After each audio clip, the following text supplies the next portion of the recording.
आप सबको जय मसीह की। हम इस विषय पर देख रहे हैं कि हम परमेश्वर के और करीब कैसे जा सकते हैं।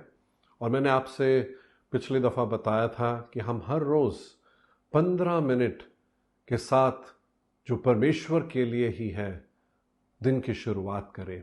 और मैं आशा रख रहा हूँ कि आपने उसके लिए कदम उठाया है। आज दूसरा हम देखेंगे और वो है समर्पण। समर्पण कहने का ये मतलब जहां हम अपने जीवन को जब पूरी तरीके से प्रभु के हाथों में सौंपते हैं और प्रभु की मर्जी मेरी मर्जी बन जाती है। इस विषय के ऊपर हम आज थोड़ा सा ध्यान देंगे।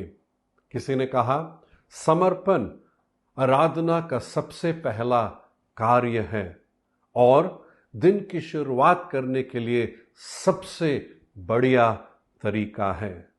तो हम क्यों ना अपने जीवन को समर्पण करें जब हम प्रभु के उपस्थिति में आते हैं। जब हम कह रहे हैं कि प्रभु की मर्जी मेरे जीवन की मर्जी हो जाए, यहां एक बात मैं कहना चाहता हूं। हाँ, हम प्रार्थना करें, पर सिर्फ प्रार्थना करना ही काफी नहीं। क्योंकि कुछ लोग कहते हैं प्रभु आपकी मर्जी मेरे जीवन की मर्जी हो, आप अपनी मर्जी के मुताबिक मेरी अगुवाही करो, और उसके बाद वह अपने मन मर्जी के मुताबिक चलते हैं। जब हम ये प्रार्थना कर रहे हैं कि प्रभु आपकी मर्जी मेरे जीवन की मर्जी बन जाए, उसका ये मतलब है कि मैं ये कह रहा हूं कि मैंने अपने जीवन को आपके हाथों में समर्पण किया है और मैं उस दिन ये ध्यान दूंगा कि हर एक परिस्थिति में अपनी मर्जी नहीं पर प्रभु आपकी मर्जी मैं पूरी करूंगा। आपका ध्यान बाइबल में रोमियो के पत्री उसके 12वें अध्याय के एक आयत की ओर ले जाना चाहता हूं।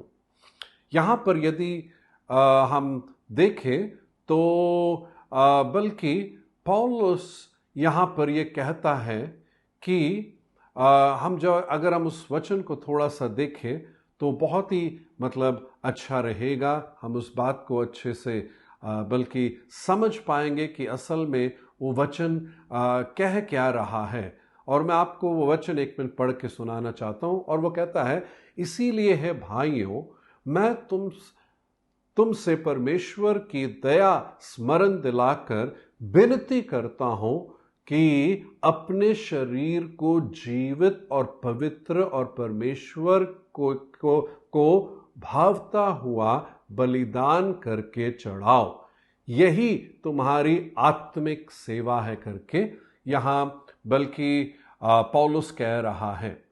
अब अपने शरीर को जीवित बलिदान हम सोचते मतलब क्या है।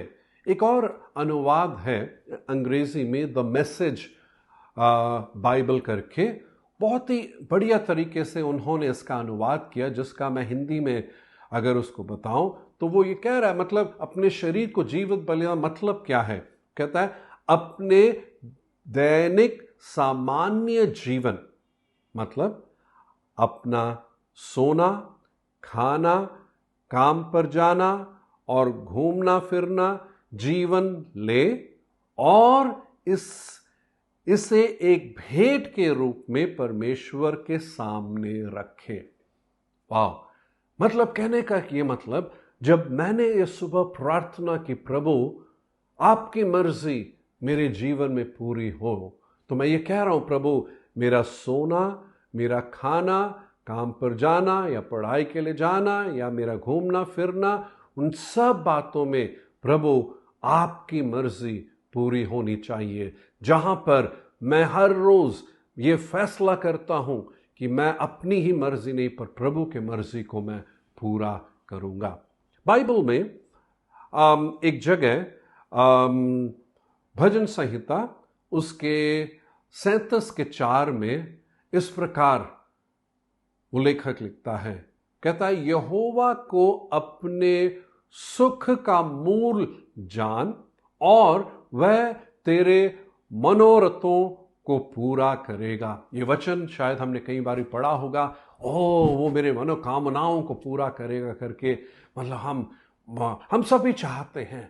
पर यदि इब्रानी भाषा में हम देखें, जो यहां पे यहोवा को अपने सुख का मूल जान, सुख का मूल जान, उसका असल में इब्रानी भाषा में क्या उसका एक्चुअल अर्थ है, यदि हम देखें तो ये कह रहा है कि मुझे इतना नरम बना, या दूसरे शब्दों में मेरे हृदय को इतना नरम बना। आपको पता है बाइबल में एक जगह, अपने दिल को कठोर ना कर जो प्रभु के आवाज को सुनते हो। तो ये वचन उसका बिल्कुल उल्टा है, जहां पर एक तरीके से दाऊद ये कह रहा है, यहोवा को अपने सुख का मूल जान।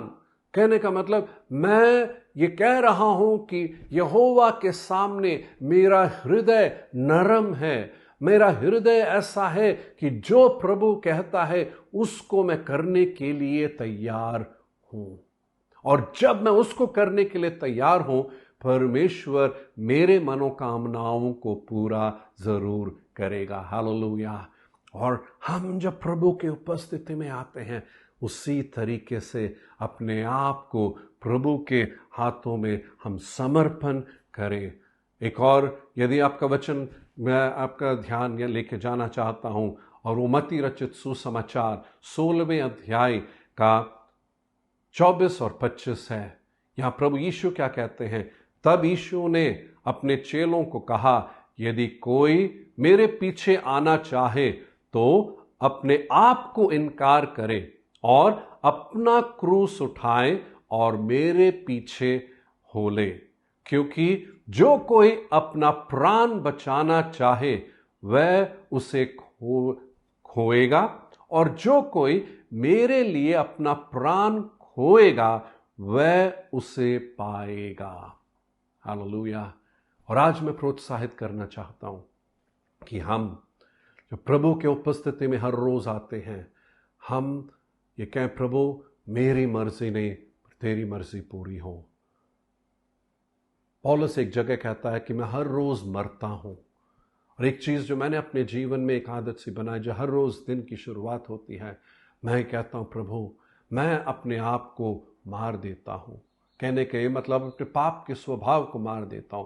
मैं पाप के लिए मर चुका हूं, और मैं यदि जीऊंगा तो मसीह यीशु के लिए ही जीऊंगा। और ऐसे ही एक फैसला हम करें और वैसे ही हम जिए।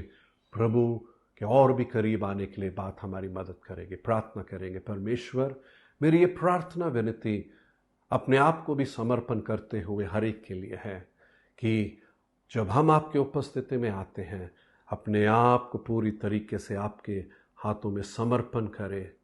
और प्रभु, ये सिर्फ हमारी एक प्रार्थना ही नहीं रहे कि हम कहें, प्रभु तेरी मर्जी मेरे जीवन में पूरी होए, पर ये एक हमारे जीवन की एक हकीकत रहे, जो हर रोज हम प्रभु ये देखते हैं, ध्यान देते हैं, हमारे आने जाने, खाने में, बैठने में, मिलने में, सब बातों में हम ये ध्यान रखते हैं, मैं अपने मर्जी के मुताबिक नहीं, पर प्रभु के मर्जी को ही पूरा करूंगा। कि वो जब मैं कहता हूं मेरा प्रभु है, तो सच में उसे मैं अपना प्रभु मानते हुए चल सकूं। प्रभु आशीष दे यीशु के नाम में, आमेन। प्रभु आप सबको आशीष दे।